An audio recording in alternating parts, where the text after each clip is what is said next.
আমি একটু সাদ্দাম আপনাকে যে প্রশ্নটা প্রথমে করতে চাই, সম্ভবত বাংলাদেশের সাম্প্রতিক সময়ে ছাত্র শিবির সবচেয়ে সুসময়টি এখন পার করছে, যে সময় আপনি দলের সাধারণ সম্পাদকের বা সেক্রেটারি জেনারেলের দায়িত্ব পালন করছেন। আমরা দেখলাম যে কদিন আগে জামাত ইসলামের আমির শফিকুর রহমান, উনি অসুস্থ, ওনার একটি অপারেশন হয়েছে, সেটির তাকে শুভকামনা করতে গিয়ে প্রধান উপদেষ্টার প্রেস সচিব জামাতকে অনুসরণ কথা বলছেন অন্য দলকে।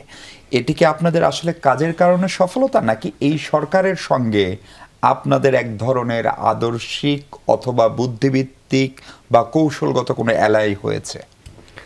ধন্যবাদ জানাচ্ছি আপনাকে।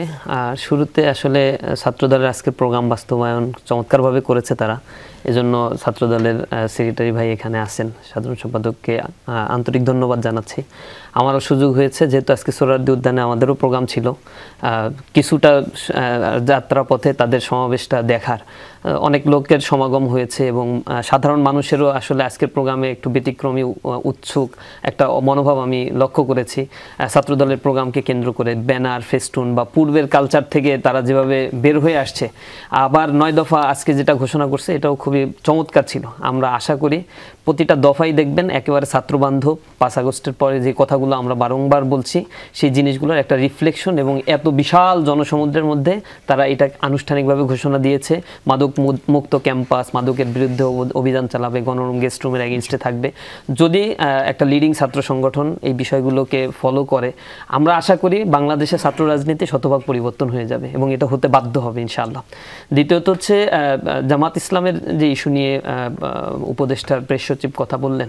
দেখেন, 5 আগস্টের পরে বা আগেই জামাত ইসলামের রাজনীতিটা আগে থেকেই এমনিই ছিল যে চাঁদাবাজি, দখলদারিত্ব বা হচ্ছে খুন, আন্তঃকোন্দল, এই জিনিসগুলো থেকে শতভাগ তারা বিরত থাকার জন্য চেষ্টা করে। কিছু কিছু ক্ষেত্রে এর ব্যত্যয় ঘটলেও তাৎক্ষণিক তারা পদক্ষেপ গ্রহণ করে এবং সাংগঠনিকভাবে জামাত ইসলামের একটা স্ট্রাকচার, একটা বড় বিষয় হচ্ছে তাদের প্রশিক্ষণ হয় নিয়মিত। সেটা হচ্ছে তারবিয়া প্রশিক্ষণ, যেটাকে বলে তারা, যে প্রতি মাসেই তাদের বাধ্যতামূলক কোরআন ক্লাস হচ্ছে, হাদিস পাঠের আসর হচ্ছে, আরও সামাজিক অনেক বিষয়গুলোতে তাদের প্রশিক্ষণ প্রোগ্রাম হয়। প্রশিক্ষণ প্রোগ্রামগুলোতে এই যে ব্যবহারিক জীবনগুলো কিভাবে চলবে, অর্থনৈতিক লেনদেন কিভাবে হবে, এইসব বিষয়গুলো নিয়ে তারা আসলে ট্রেন আপ করে এবং একেবারে রুট লেভেল পর্যন্ত এই প্রোগ্রাম বাধ্যতামূলক এবং এগুলোর রিপোর্টিং করা হয়, যার ফলে জামাত ইসলাম একেবারে রুট পর্যন্ত সুসংগঠিত এবং তাদেরকে এগুলো মানে সকল কর্মীকে এটা মানতে বাধ্য করা হয়। তো সেই দৃষ্টিভঙ্গি থেকে হয়তো বর্তমান যিনি প্রেস সচিব, তিনি এই বিষয়গুলো বলার চেষ্টা করেছেন এবং জামাত ইসলাম যথেষ্ট নমনীয়তা, সুশৃঙ্খলতার পরিচয় 5 আগস্টের পরে দিয়েছে। প্রতিটা জায়গায়, প্রতিটি উপজেলায়, প্রত্যেকটা জায়গায় এই যে চাঁদাবাজির এগেইনস্টে যেভাবে দাঁড়িয়েছে, এটাও বিএনপি বা হচ্ছে বড় দলগুলোর জন্য একটা বড় পজিটিভ বিষয় ছিল যে তারা একটা রাজনৈতিক দলের ক্ষেত্রে, এখন জামাত ইসলামী তো সেকেন্ড লার্জেস্ট পার্টি হিসেবে এক্সিস্ট করে, তো তারা যদি এই বিষয়গুলোতে নমনীয় থাকে বা এর এগেইনস্টে অবস্থান নেয়, তখন অন্য অন্য দলগুলো বাধ্য হয় এর ব্যাপারে ব্যবস্থা নিতে।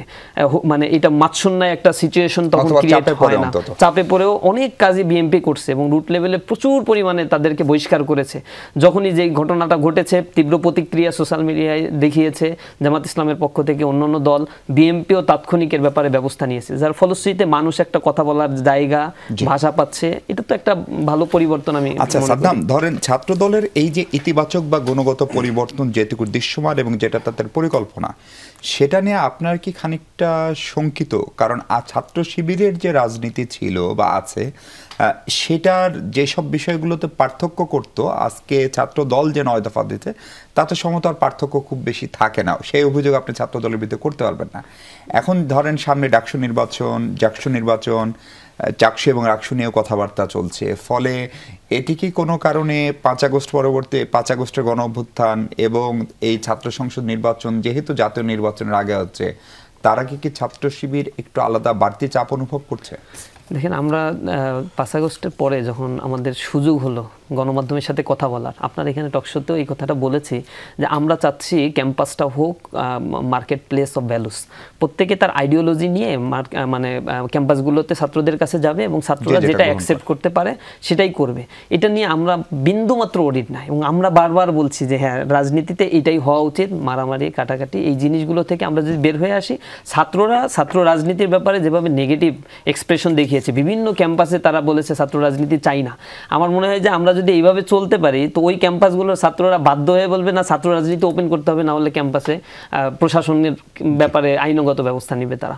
আমরা এটা হাইলি অ্যাপ্রিসিয়েট করি এবং ছাত্রদল যদি এটাকে স্ট্রিক্টলি মেনটেন করতে পারে কোনো চ্যালেঞ্জ হবে না। আমরা এই জিনিসগুলোই চাচ্ছি এবং আমরা এগুলোকে অ্যাপ্রিসিয়েট করছি। সুতরাং এইখানে তখন ছাত্ররা দেখবে যে কার আসলে লিডারশিপ কোয়ালিটি কত, কে সোশ্যাল ওয়ার্কের ক্ষেত্রে নতুন ইনোভেটিভ আইডিয়াগুলো নিয়ে আসতে পারছে, ক্যাম্পাস সাজানোর ক্ষেত্রে কার আসলে এক্সিলেন্সিটা ভালো, কোন দলের লিডারশিপের মধ্যে আসলে রেগুলার স্টুডেন্ট এরপর হচ্ছে মেধাবী ছাত্ররা এখানে ইনক্লুড হচ্ছে, কিভাবে তারা ছাত্রদের মানে ক্যারিয়ার বিল্ড আপের জন্য নতুন জেনারেশন বিল্ড আপের জন্য কাজ করছে। তো আমার মনে হয় যে বিদেশে যে ছাত্র ইউনিয়নগুলো বিভিন্ন ক্যাম্পাসে এক্সিস্ট করে এবং তাদের ভিতরে যে কম্পিটিশনগুলো হয়, আমাদের বাংলাদেশে এরকম একটা কম্পিটিশন তৈরি হলে ছাত্রদের অধিকার রক্ষার প্রতিযোগিতা জাতীয় পর্যায়ে এর একটা বিশাল প্রভাব আপনারা এবং জামাত ইসলামের সভা সমাবেশ হলে একটা সমালোচনা হয়, সেখানে নারীদের উপস্থিতি দৃশ্যমান হয় না। যেহেতু আমাদের জনসংখ্যার প্রায় অর্ধেক নারী এবং বিশ্ববিদ্যালয়ের শিক্ষার্থীদের একটা বড় অংশ নারী, ভোটের বিবেচনায় নারী ভোটারদেরকে আপনারা আসলে কি বলে ভোট চাইবেন বা চাচ্ছেন, বা সেক্ষেত্রে আপনাদের অবস্থান কি, বা সেটি একটা ডিসাইডিং ফ্যাক্টর হতে পারে? জামাতের ব্যাপারে যতটুকু আমি জানি সেখানে তাদের যে ডাকসু নির্বাচনের কথাই ধরেন বা যে কোনো ছাত্র সংসদ নির্বাচন, আমাদের তো মূলত ছাত্র সংগঠন, ইসলামী ছাত্র সংগঠন বাংলাদেশে যতগুলো আছে তাদের মূল বিষয়টাই হচ্ছে ছাত্রদের আঙিনায় তারা হচ্ছে তাদের লিডারশিপগুলোকে গ্রো আপ করে। এবং আমরা বারবার বলছি যে এখানে ছাত্রীদের স্বতন্ত্র একটা প্ল্যাটফর্ম আমরা পছন্দ করি, যেখান থেকে তাদের কেন্দ্রীয় সভাপতি, সেক্রেটারি বা তাদের নেতৃত্ব তাদের মধ্য থেকে বাছাই হবে। আমাদের দেশের একটা বড় প্রবলেমটা দেখবেন হচ্ছে নারীরা আমাদের ক্যাম্পাসগুলোতে একই সংগঠনের মধ্যে আসলে নিরাপত্তা বোধ করছে না। আবার ইসলামিক নর্মস এবং ভ্যালুস আছে, কিছু পর্দার কিছু বিষয় আছে, যেটা বিবাহ বহির্ভূত সম্পর্ক, যেটা এই জিনিসগুলো ইসলাম হারাম ঘোষণা করেছে। সুতরাং আমরা যেহেতু বেসিক প্রিন্সিপালটা ফলো করি, আমাদেরকে এই জিনিসগুলো মেনটেন করতে হয়। তবে আমাদের সকল প্রোগ্রামে এখন দেখবেন আমরা এ প্লাস সংবর্ধনা করছি, সারা দেশের হাজার হাজার ছাত্ররা এখানে অ্যাটেন্ড করছে, সেখানে নারী শিক্ষার্থীরা আসছে। আজকে আমরা ডাকসু নির্বাচন হলে কি মেয়েরা আপনাদের পক্ষে আপনাদের প্যানেল থেকে ধরে নিলাম ছাত্র শিবির একটা আলাদা প্যানেল দিল, সেখানে কি ছাত্রী সংস্থার বোনরাও থাকবে নাকি শুধু ছাত্রী সংস্থা তাদের মতো করে হয়তো প্যানেল দিবে? ইসলামী ছাত্র শিবির ছাত্রীদেরকে অ্যাপ্রিসিয়েট করবে, মানে আমন্ত্রণ জানাবে প্যানেলে আসার ক্ষেত্রে। এবং আমরা তো অবশ্যই এখানে ইউনিভার্সিটি যখন ডাকসু ইলেকশন শুরু হবে তখন প্রতিটা ইউনিভার্সিটিতে আসলে ছাত্রী হলে গিয়ে আমাদের কথা বলার স্কোপগুলো প্রশাসনই তৈরি করে দিবে। বিগত ডাকসু ইলেকশনগুলো এরকম সিস্টেম ছিল একটা নির্ধারিত ফরম্যাটে। তো আমরা আমাদের কথাগুলো বলবো আমাদের প্যানেলগুলোতে, আবার ছাত্রীদেরকেও আমরা মানে আহ্বান জানাবো, ইনভাইটেশন করব। কম্প্যাক্ট একটা প্যানেল আমরা আশা করি করতে পারবো ইনশাআল্লাহ। তার মানে কি ওটা ছাত্র সংস্থার আলাদা প্যানেল হবে না ছাত্র শিবিরের? ছাত্রী সংস্থা তাদের প্যানেল দিবে কি দিবে না এটা তো তাদের সংগঠনের নিজস্ব ব্যাপার। আমরা এমনি সাধারণভাবে আমন্ত্রণ জানাবো, সেক্ষেত্রে যে ছাত্রী সংস্থাও আসতে পারে বা আদার্স কেউ আসলেও আসতে পারে, সেটাতে আমাদের কোনো রিজিকনেস নেই। একদম পরিষ্কার।